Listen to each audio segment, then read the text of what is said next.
Welcome to India Revival Mission Grand Finale. We have a very special guest with us. We have with us our partner who has done this journey with us together, Mr. Mallikarjun Rao from Punjab National Bank. Sir, thank you so much for joining us, and it's a pleasure having you on this show. As you know, we are in the final leg of India Revival Mission Grand Finale.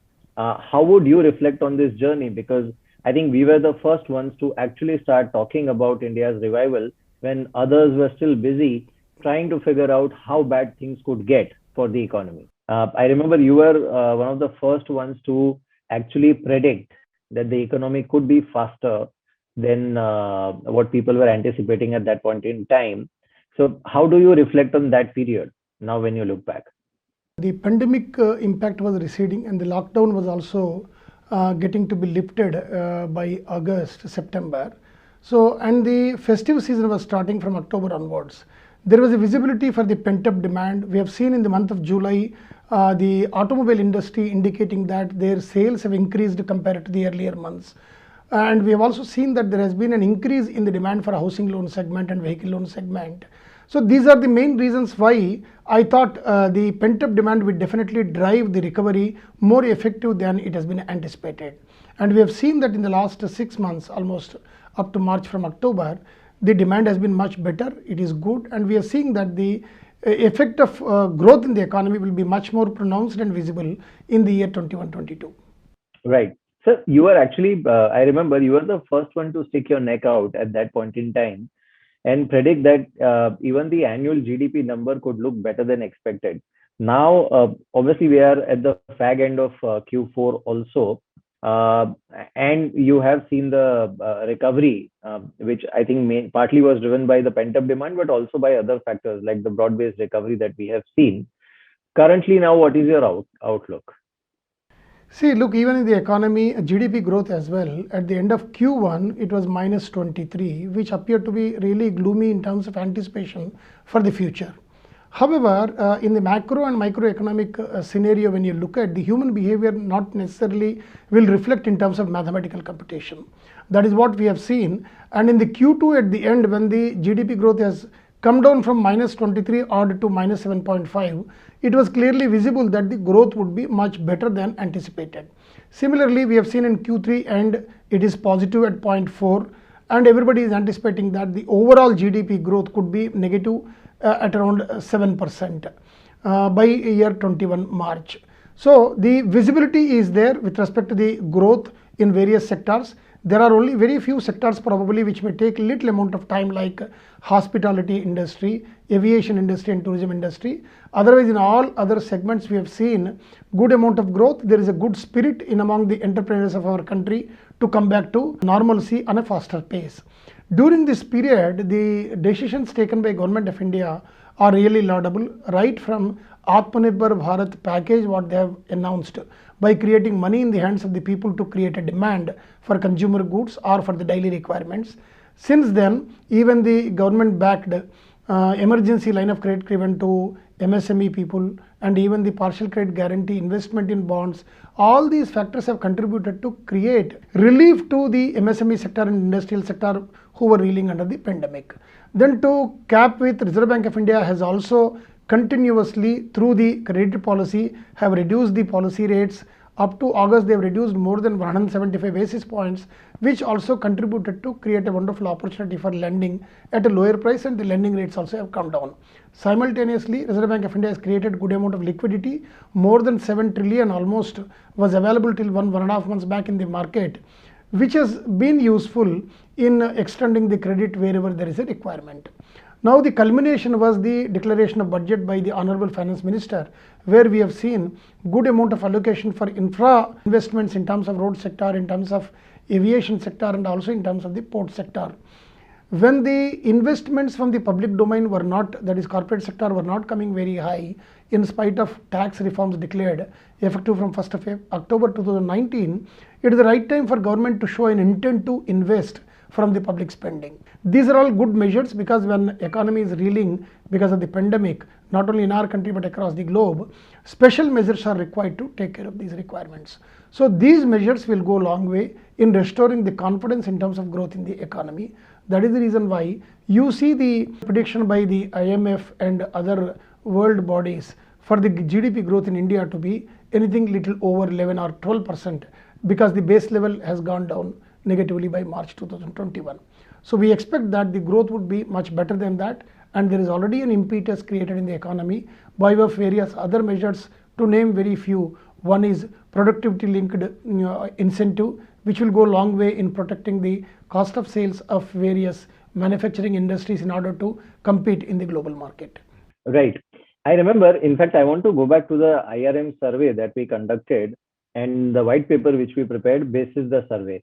Now, like you rightly said, the central government through Atmanirbhar Bharat and the PLI schemes, RBI, and then again government through budget, they have announced various measures. One of the key highlights of the white paper of India Revival Mission was actually the whole push on manufacturing, and that too, especially focusing on the low skilled manufacturing and creating opportunities over there. What is your sense? What is your estimate and assessment of this recommendation? No, it is a very, very important one, because the low skilled manufacturing, when we concentrate and create focus on that, there are two advantages. One is the output will increase. Second, you are also simultaneously creating an employment. In our country particularly, when you have seen a developing economy requires continuous measures to create employment, that is on one side. On the other side is because of pandemic, we have seen employment got impacted, whether it is a construction workers, unorganized sector or organized sector, we have seen that there has been stress on the employment.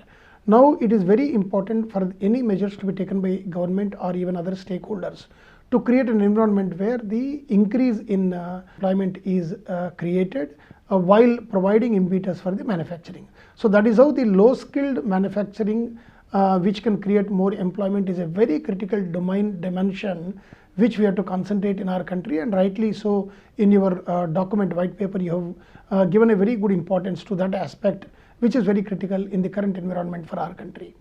Right. Sir, now coming back to the economic revival, looking at the demand so far or the data so far, can you just explain how this revival has played out on the credit offtake front?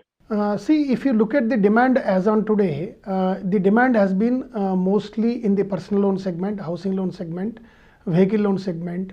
These are all the major areas what we have seen. NBFCs also have come forward, since they have also come out of the initial issues because of pandemic, and there are various government agencies as well who are taking the funding. If you look at the credit growth as recently declared by Reserve Bank of India, the credit growth for the scheduled commercial banks has touched now 6.7%, and the expectation could be a little over 8% by March 2021.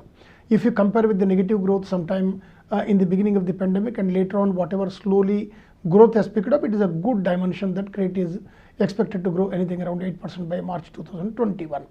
However, if you look at a little more granular data and understand which are the sectors who have created what you call demand for this credit offtake, there has not been a big major chunk in the corporate sector. Now, because of the measures taken, there has been a confidence build-up in the corporate sector. There are a good amount of demand coming towards cement industry, pharmaceutical industry, steel industry. So this will create a further intent on the part of the corporate sector to invest in the days to come. So the investments by the corporate sector will be more pronounced and visible during the year 21-22, which we have not seen as of now. As of now, what we have seen is the pent-up demand as well as sustained demand in terms of the retail, personal loans, housing loans, vehicle loans, and various other goods, impacting even creating a good amount of demand for the MSME segment as well. But the corporate demand I am expecting to come from 21-22 onwards.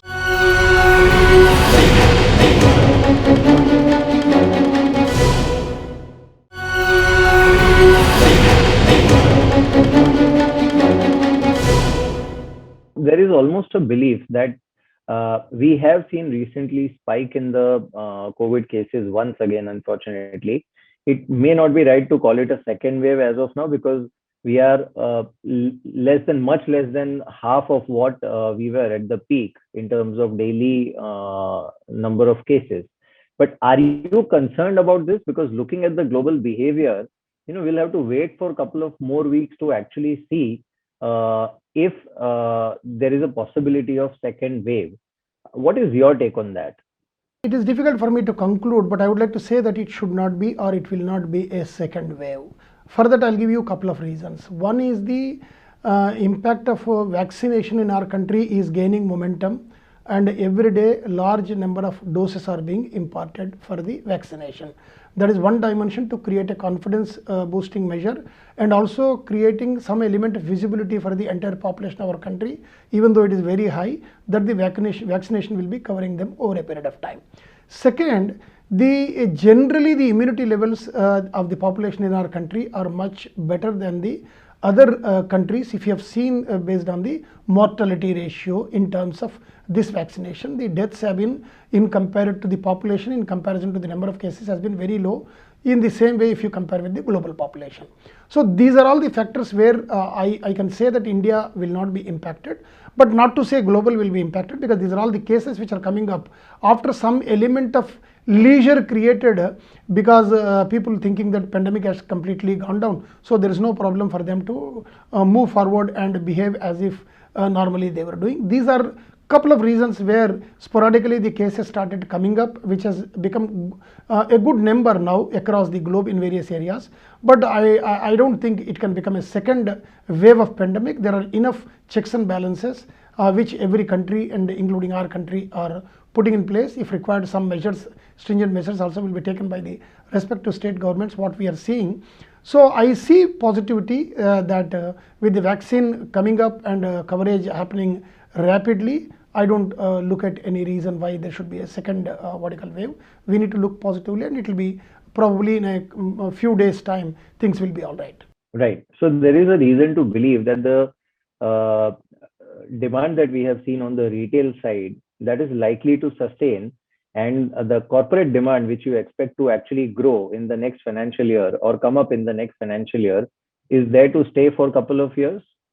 It will definitely stay for even more than 3 years. The reason is infrastructure investment impetus created by the government in the road segment, aviation and port industry. The investments will happen over a period of time, starting from 21-22. These are all long-term, long gestation period infrastructure projects. So the lending initially will happen anything between 3 to 5 years. So this will drive definitely the credit growth in the next 3 to 5 years. Right. Now, sir, coming back to budget, this time actually we have seen a very meaningful allocation and an intent on a couple of very critical sectors, and probably some of it was realization post pandemic. But we have seen major focus on healthcare infrastructure. We have seen major focus and attention on education sector. There is a new education policy also, obviously, which is rolling out. What is your take on these two sectors? Because end of the day, they are the ones which will create a sustained revival in the economy. No, it is very critical. The reason is, if you remember, even prior to pandemic as well, the government of India has introduced Pradhan Mantri Jeevan Jyoti Bima Yojana and Suraksha Bima Yojana, particularly related to, one is healthcare, another is life insurance. These two are so critical that a country of our size with so much of population, the awareness related to necessity of an insurance policy has not been felt very high. As a result, the low premium based two products were introduced by government in order to push very effectively so that people have an awareness in terms of the requirement of insurance policy. Earlier days, what they used to feel is the money what they earn is required for their sustenance of living rather than thinking of any insurance policy. Now that kind of a measure taken by the government prior to pandemic and the impact of pandemic have brought about tremendous amount of awareness in among every member of the citizen of our country. As a result, there is a enhanced requirement from their perspective in terms of health insurance as well as life insurance. So in those areas, the government of India through the budget creating major impetus, major decision and allocation for the health sector is really appreciable, which is a very important thing. In any economy, emerging economy, the two fundamental requirements are the labor channelized properly for employment, second, their health, and the third dimension is education. So I think now the government has really brought about these three areas into the forefront One is creating an employment opportunities for the people. Second, taking care of their health by way of a good amount of allocation. And third, creating avenues for better education so that they'll become better citizens in the days to come, not only for their earning but also becoming responsible citizens in our country. So these three are very important, and government has appropriately given importance, and I'm sure these kind of things are not related to only 1 year budget. They are all even they can create impact on a long term horizon as well. So many of the measures, if you look at in the current budget, though the budget is applicable for 1 year, but these measures are going to play down over a period of time in the next 3 to 5 years. Absolutely. Now coming back to India Revival Mission, we played our part as a media in terms of creating the right focus, I would say, or creating the right lens to look at the revival.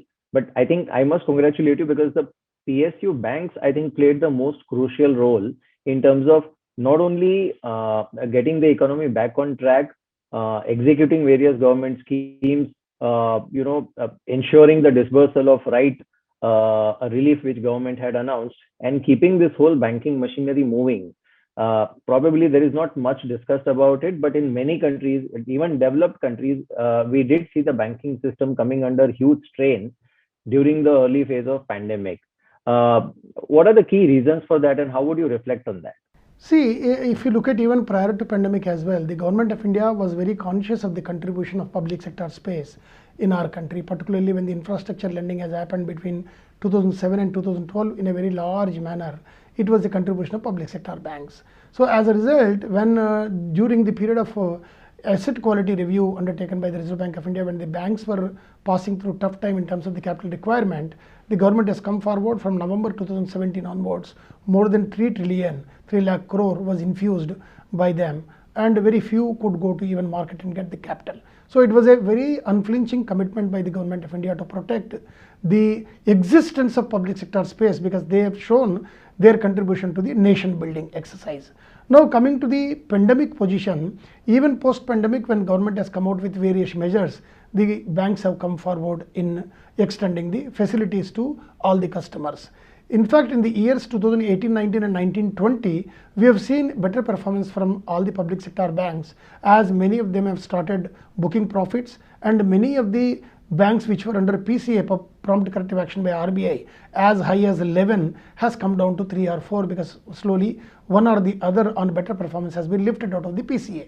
So we have seen better performance from the PSB profile right from 18-19 and 19-20.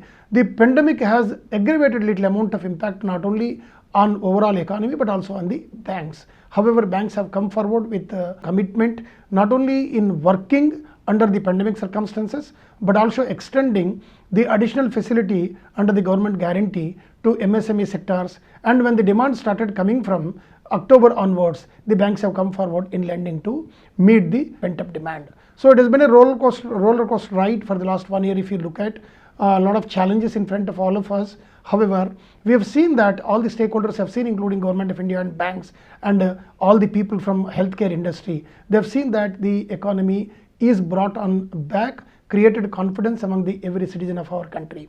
Now coming to the contribution by Times Group, I really appreciate and congratulate you for publishing a white paper and handing over to Finance Minister with respect to India Revival Mission. I really appreciate once again, because you have taken this call much earlier than expected, immediately after the pandemic impact was getting created on the entire country.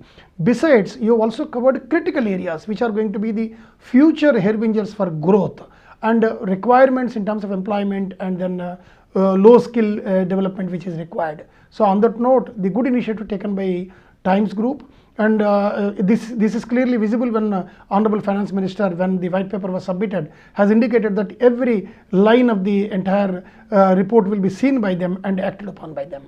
Right. In fact, sir, that was my last question.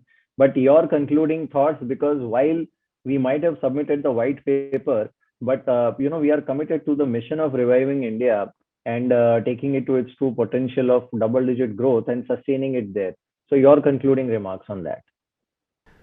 No, we are also looking for a wonderful opportunity. The credit growth has been very topsy-turvy in the last 1 year. Initially, it was low, but then it has gone in a better manner as per the details given by RBI. Our credit growth in PNB has been very subdued. We are expecting the growth to be much better pronounced in the year 21-22, and we are expecting anything around 8 to 10% of credit growth, because when the economy grows in GDP at 11%, up to 1.25 times of the GDP growth, the credit can grow. So credit growth for the scheduled commercial banks could be anything between 10 to 12%, and we are moderately anticipating that our growth should not be lower than 8%, or it could be around 10%. Opportunities definitely will be coming. Already it is visible. Various industries are coming. Only some of the industries which are labor intensive may take a little time than those which are dependent on technology. Leaving few sectors like hospitality, then aviation and tourism, all other sectors will come. Even in aviation, I'm seeing that a lot of improvement is there, because recently the conditions what government has put in terms of the pricing also has been lifted. So overall, it is a good positive indication for all of us, and I'm expecting that the growth will be much better. Right, sir. Thank you so much for joining us and partnering with us in this initiative. And we hope that together our journey on India Revival Mission continues. Thank you so much, sir.